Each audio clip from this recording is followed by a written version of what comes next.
Of a factory.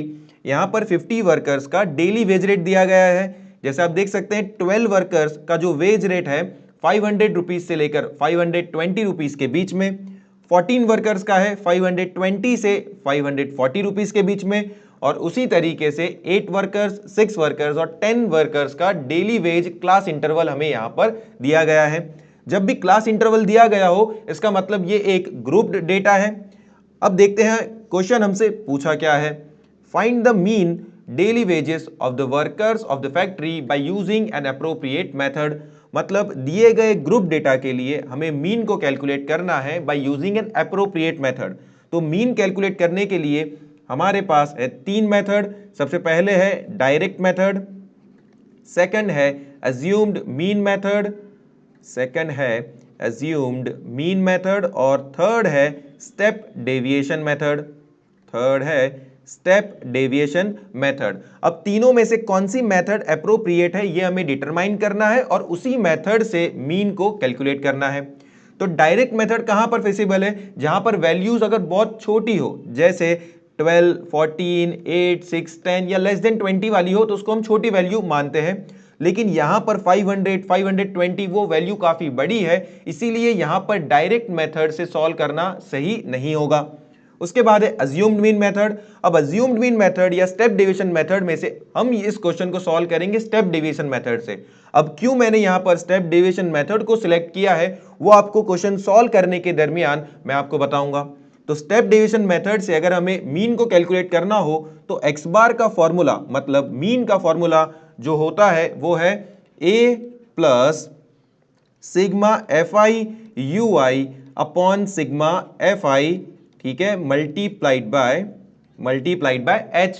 अब इसके लिए, इस मेथड के लिए हमें 6 कॉलम्स को प्रिपेयर करना होगा। तो चलिए 6 कॉलम्स को पहले प्रिपेयर करते हैं। तो यहां पर आ जाएगा एक लाइन, ठीक है, 6 कॉलम्स को प्रिपेयर करना है। यहां पर हुआ 1, ठीक है, 2, 3, 4, 5 और यहां पर हमारा हो चुका है 6th कॉलम। ठीक है, हमने यहां पर 6 कॉलम्स को प्रिपेयर कर लिया है। अब यहां पर प्रॉपर तरीके से लाइनिंग्स को रख देते हैं। ठीक है, फर्स्ट कॉलम पर जो हमें क्वेश्चन में दिया गया है डेली वेज, तो वो डेली वेज ही को लिखेंगे हम। तो यहां पर हम लिखते हैं डेली वेजेस। ठीक है, सेकंड कॉलम पर आएगा नंबर ऑफ वर्कर्स,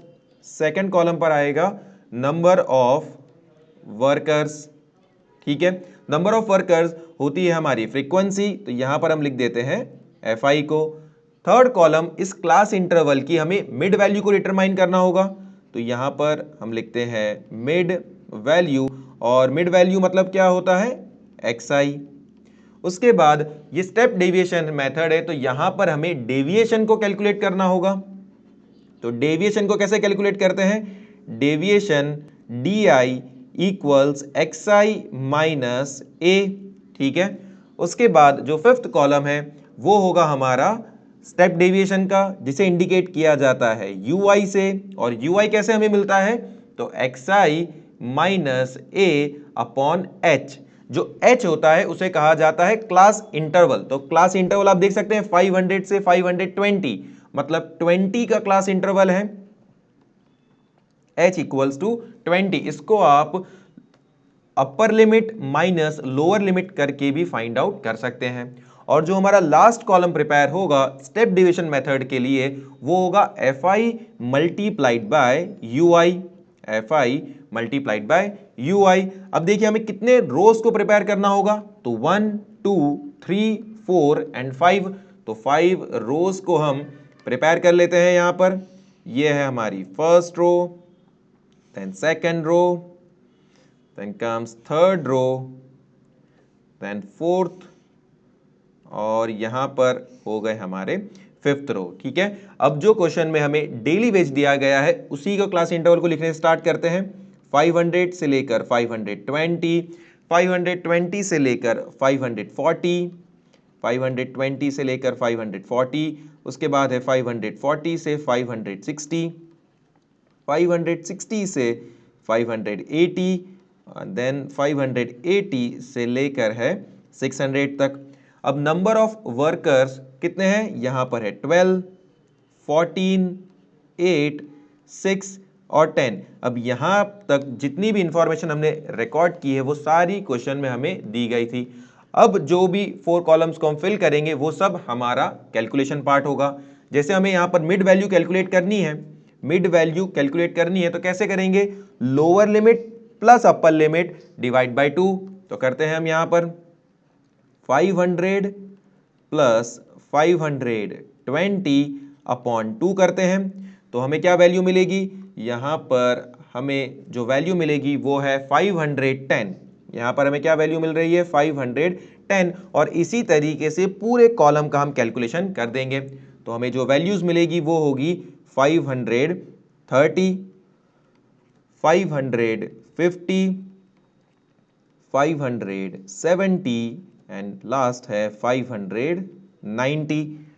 ठीक है, अब हमें डेविएशन को कैलकुलेट करना है। तो डेविएशन का क्या फॉर्मूला है, xi माइनस ए मतलब होता है अज्यूम्ड मीन।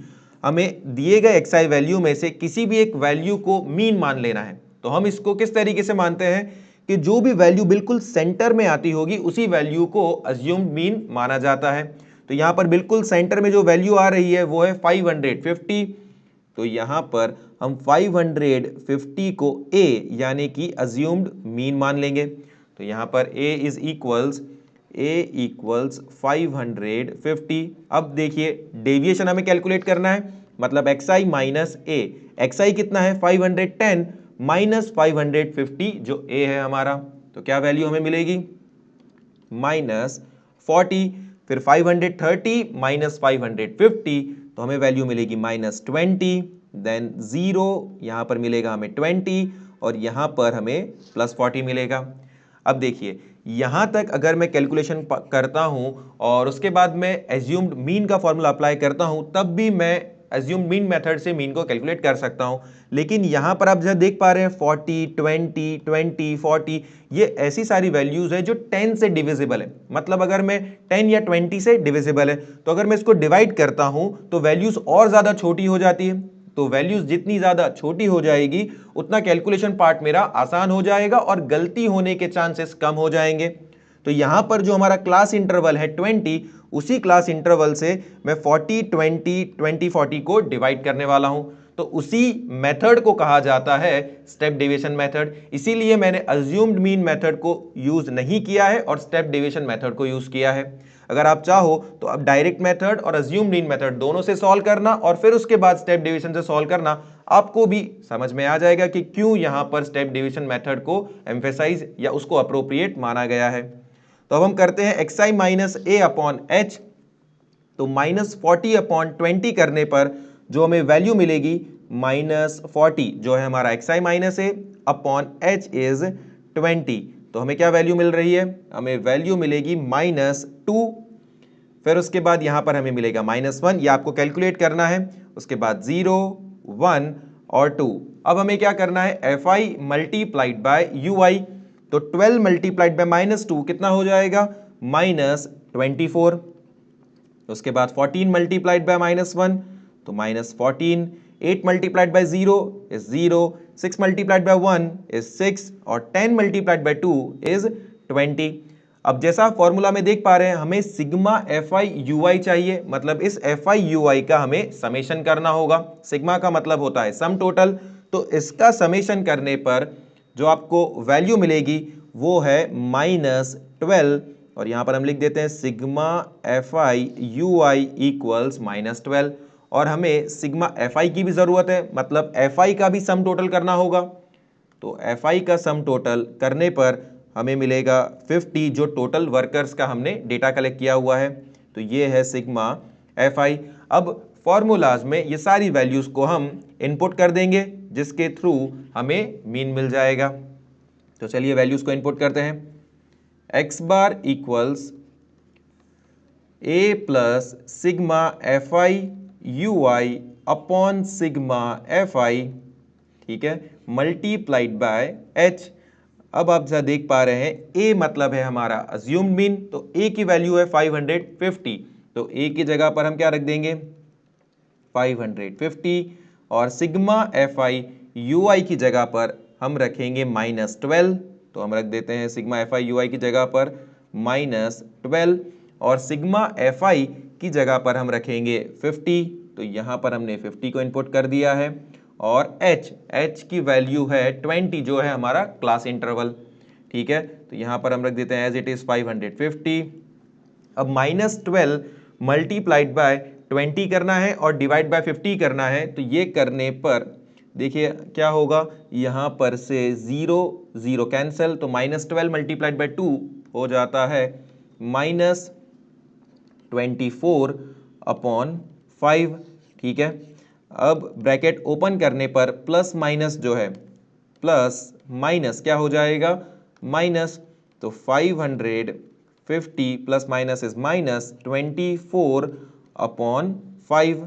ठीक है, उसके बाद 24/5 जब आप डिवीजन करोगे, 24/5 जब आप डिवीजन करोगे तो आपको वैल्यूज मिलेगी। देखिए 5 1 जा 5, 5 4 जा इज 20, अब 4 रह गया तो यहाँ पर पॉइंट कर कर यहाँ पर 0, तो 5 8 जा इज 40, तो वैल्यू हमें मिल रही है 4.8। अब क्या करना है, 550 माइनस 4.8, तो 550 माइनस 4.8 करने पर हमें वैल्यू मिलेगी 545.2 जो है हमारा x बार।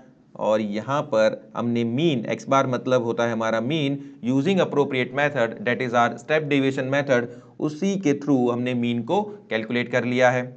I hope